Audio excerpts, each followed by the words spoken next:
आज की कहानी है श्री कृष्ण कैसे बने लड्डू गोपाल। ब्रजभूमि में भगवान श्री कृष्ण के एक परम भक्त रहते थे। उनका नाम था कुंभन दास।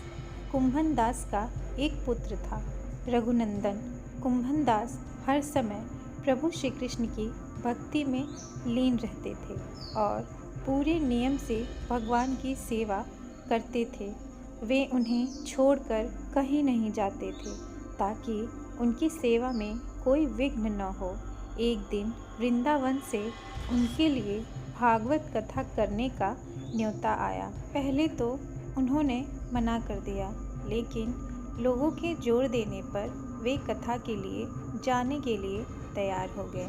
उन्होंने सोचा कि भगवान की सेवा की तैयारी करके वे रोजाना कथा करके वापस लौट आएंगे, जिससे भगवान का सेवा नियम भी नहीं छूटेगा।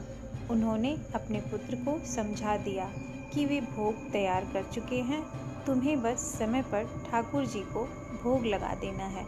कुंभन दास ने अपने पुत्र रघुनंदन को समझाया और वहां से प्रस्थान कर दिए। रघुनंदन ने भोजन की थाली ठाकुर जी के सामने रखी और सरल मन से आग्रह किया कि ठाकुर जी आओ और भोग लगाओ।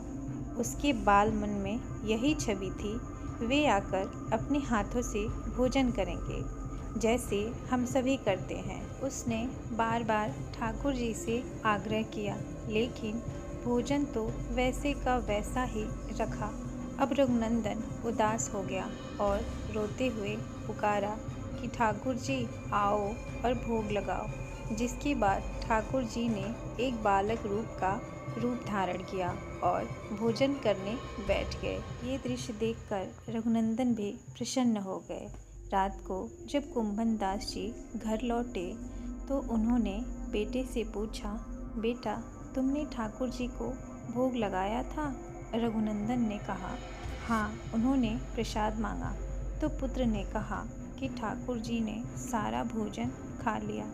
उन्होंने सोचा कि बच्चे को भूख लगी होगी तो सारा भोजन उसी ने ही खा लिया होगा। अब तो ये रोज का नियम हो गया कि कुंभन दास जी भोजन की थाली लगा कर जाते और रघुनंदन ठाकुर जी को भोग लगाते, और जब वे वापस लौटकर प्रसाद मांगते तो एक ही जवाब मिलता कि ठाकुर जी ने सारा भोजन खा लिया। कुंभन दास जी को अब लगने लगा कि पुत्र झूठ बोलने लगा है। भगवान को बाल रूप में देख चरणों में आ गिरे थे रघुनंदन के पिता। कुंभन दास ने एक दिन लड्डू बनाकर थाली में सजा दिया और छिपकर देखने लगे कि बच्चा क्या करता है।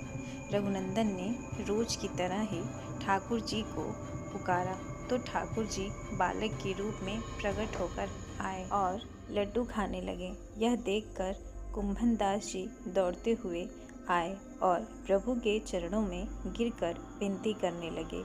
उस समय ठाकुर जी के एक हाथ में लड्डू और दूसरे हाथ वाला लड्डू मुख में जाने को ही था कि वे जड़ हो गए। उसी के बाद से ही उनकी इसी रूप में पूजा की जाती है और वे लड्डू गोपाल कहलाए जाने लगे। तो इसी के साथ ये कहानी समाप्त होती है। आशा करती हूँ कि आपको ये लड्डू गोपाल की कहानी बहुत पसंद आई होगी। अगर पसंद आई है तो कृपया मेरे वीडियो को लाइक और चैनल को सब्सक्राइब करें और इसे अपने फैमिली और फ्रेंड के साथ भी शेयर करें। तो फिर कल मिलते हैं किसी और नई कहानी के साथ। तब तक के लिए नमस्कार। जय माता दी।